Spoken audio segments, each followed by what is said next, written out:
We live in a dynamic environment where everything around us changes in every second. The human body can respond to all of these changes. And how does this human body respond to the changes in the environment? Yes, this is done by the coordination. Coordination can be chemical coordination and nervous coordination. In this lesson, we are focusing on nervous coordination in human beings. Welcome to another episode of Biology Lesson Series about the human body. This is Science A Plus, and if you have not subscribed us yet, click the subscribe button now. Look at this activity. It requires good coordination with the vision and the movements of the muscles in his hands. Let's see how human body carries out these complex activities. When studying the nervous coordination, we have to know a few words. Those words are stimulus and response. First, let's see what a stimulus is.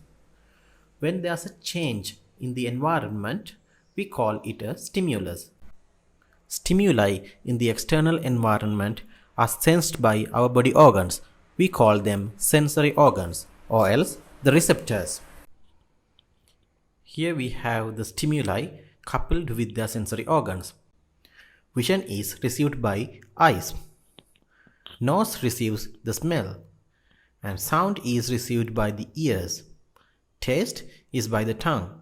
And touch is received from the skin. How does the human body react to the senses? Let's see how it happens. When the human body reacts to a stimulus, we call it a response. Responses are carried out in the human body by effectors. Effectors can be either muscles or glands. Let's see it with an example. When this attack acts as a change in the external environment, the effector in the human body is the skeletal muscle.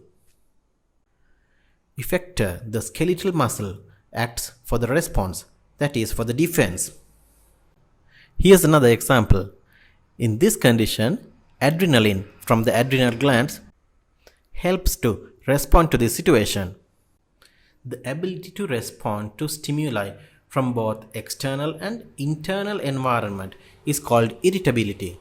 So what we saw in the previous examples show what irritability is. Here's a diagrammatic representation of how coordination works.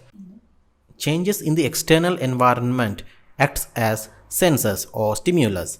They are sensed from the receptors, and the human body carries out a response by effectors. Both these ends need to be connected by communication, and this communication is known as coordination. Let's see it with an example, how this proper communication works between receptors and effectors. When batting, there should be proper coordination to hit the ball accurately. Here is the definition for coordination in humans. Coordination can be carried out by the nervous system or else the endocrine system. When coordination is done by nervous system, we call it nervous coordination, and when it is done by the endocrine system, we call it either endocrine coordination or chemical coordination. Chemical coordination is done by hormones, and we made a separate video for that, and check out that video. In this lesson, we are focusing on nervous coordination. In nerve conduction, the impulses are transmitted through nerves. This is done by a change in electrochemical nature in the nerves. The nervous system is made of several small structures. The structural unit of the nervous system is the neuron. Neurons in our body are categorized according to their structural and functional properties. They are sensory neurons, motor neurons, and interneurons. Here is the classification of human nervous system. The nervous system is basically divided into central nervous system and the peripheral nervous system. The central nervous system consists of the brain and the spinal cord. The peripheral nervous system consists of cranial nerves and spinal nerves. There are 12 pairs of cranial nerves and 31 pairs of spinal nerves.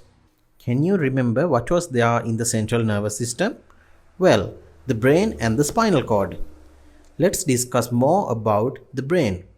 Brain contains cerebrum, cerebellum, and medulla oblongata.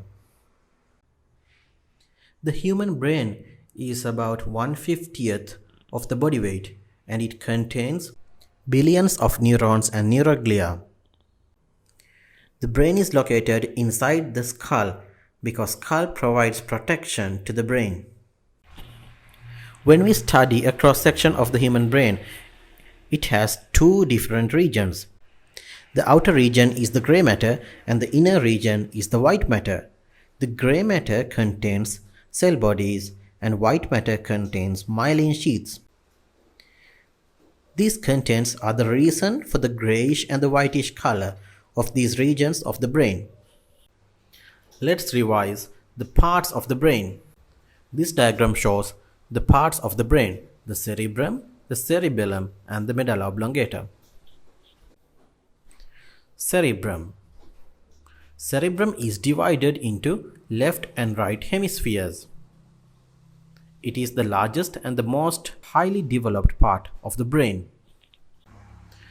The cerebrum has a specific feature.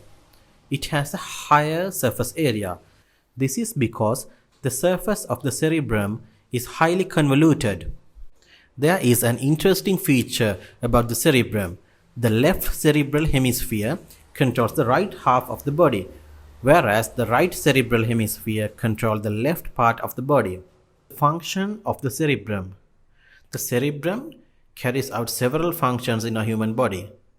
Perception, identification, interpretation, and storage of sensory information is done by cerebrum. And the cerebrum performs the higher mental activities like thinking, learning, and intelligence. Controlling the action of the voluntary muscles is also done by the cerebrum. Cerebellum. Cerebellum is located just below the posterior part of the cerebrum, and cerebellum also has two hemispheres, as the left hemisphere and the right hemisphere. Just like the cerebrum, cerebellum also has gray matter in its outer layer and white matter in its inner layers.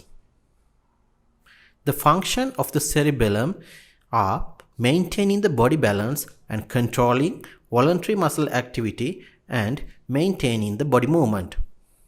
Medulla oblongata. Medulla oblongata is found anterior and inferior to the cerebellum. Medulla oblongata controls several essential processes in our human body.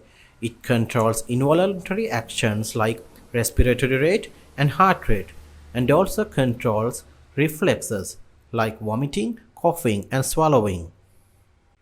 Let's learn about spinal cord.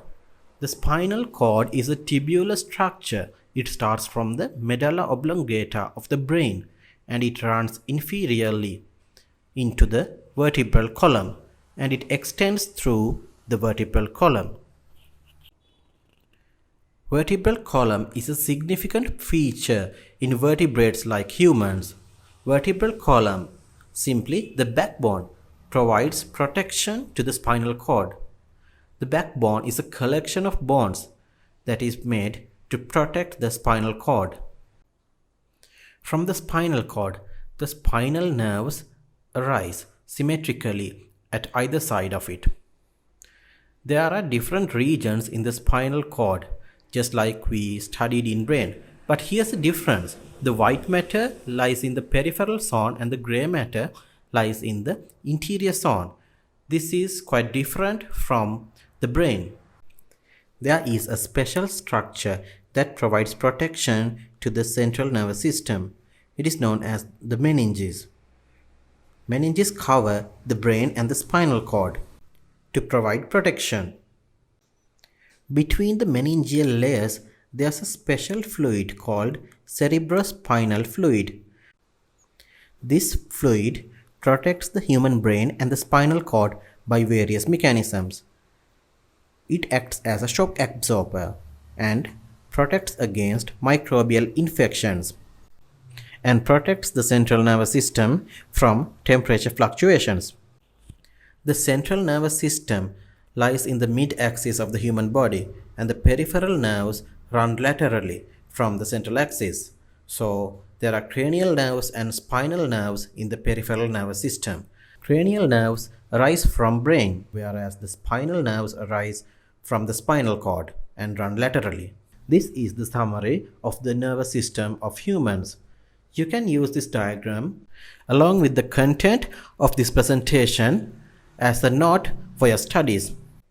Check out our channel for more study note based video lessons in biology and chemistry. And if you wish to get this presentation and support our channel, check out our Patreon page.